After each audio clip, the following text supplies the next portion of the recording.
Mimi, une petite fille curieuse, adorait résoudre des mystères. Elle portait une loupe en plastique rouge. Le carnet de sa détective était toujours prêt. Un mercredi soir, elle a regardé son père. Il a placé des articles dans une poubelle jaune spéciale, une boîte en carton, une bouteille en plastique vide. Un vieux journal les rejoignit. Mimi demanda « Pourquoi, papa ?» Son père sourit, expliquant qu'il s'agissait de recyclables. Il partait pour une nouvelle aventure. Les yeux de Mimi pétillaient d'émerveillement. Le lendemain matin, un choc l'attendait.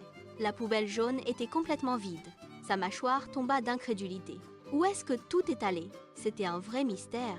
Mimi a enfilé son petit manteau de détective. Elle a déclaré « Une affaire pour l'inspecteur Mimi ». Sa loupe était tenue en l'air. La semaine suivante, Mimi se prépara à enquêter. Elle a conçu un plan astucieux. Le petit matin était la clé. Elle sortit furtivement avant le lever du soleil. Mimi se cacha derrière l'ancien chêne du jardin. Ses branches offraient une couverture parfaite. Elle attendit patiemment, un carnet à la main. L'air était calme et frais. Soudain, un grondement lointain s'intensifia. Un fort « vroom, vroom » retentit. Le sol vibra légèrement. Un immense camion vert et jaune apparut. Il était énorme, comme un monstre amical. Le camion s'est arrêté juste à côté de la poubelle. Un homme souriant sortit du taxi. Il portait un gilet fluorescent vif. Son badge indiquait Léo. Léo s'est approché de la poubelle jaune. Il siffla un air joyeux. Avec une aisance exercée, il souleva la poubelle. Il a basculé dans l'énorme ventre du camion. Les recyclables ont basculé à l'intérieur. Un vrombissement s'ensuivit. La poubelle était de nouveau vide. Léo l'abaissa doucement. Il a fait un signe de la main et est remonté dans son camion. Le broum, vroom s'estompait au loin.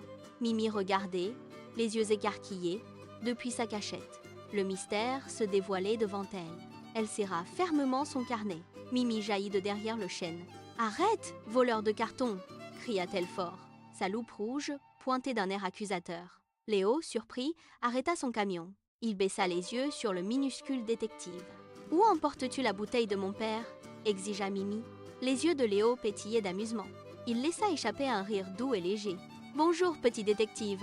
dit-il gentiment. « Je ne suis pas un voleur, je suis Léo. Je suis le magicien des déchets, déclara-t-il. Léo, l'homme souriant, a vidé la poubelle jaune. Mimi émergea de derrière le chêne. Son manteau de détective flottait dans la brise matinale. Elle a marché résolument vers le camion. Mimi a pointé sa loupe rouge sur Léo. « Toi, tu as volé nos recyclables !» accusa-t-elle à voix haute. Léo s'arrêta, un doux sourire aux lèvres. Il s'agenouilla à la hauteur de Mimi. « Voler ? Oh non, petit détective. Je suis Léo, le magicien des déchets. » Le sourcil de Mimi se fronça d'incompréhension. « Un magicien ?» demanda-t-elle en baissant sa loupe. Léo hocha la tête, ses yeux pétillants. Il a fait un geste vers un dessin sur le flanc de son camion. Elle représentait une bouteille en plastique polluant l'océan. « Tu vois cette bouteille ?» demanda Léo en montrant du doigt. « S'il n'est pas recyclé, il nuit à notre belle planète. » Mimi regarda du dessin à Léo. Sa curiosité l'emportait maintenant sur sa colère. « Mais dans mon usine magique, continua Léo, nous les faisons fondre, nous les transformons. » Il a décrit le centre de tri de manière vivante, un lieu de transformation incroyable. « Cette bouteille, dit-il en tenant une bouteille imaginaire, peut devenir un pull en polaire doux et chaud. » Les yeux de Mimi s'écarquillèrent d'incrédulité. « Une bouteille qui devient un pull ?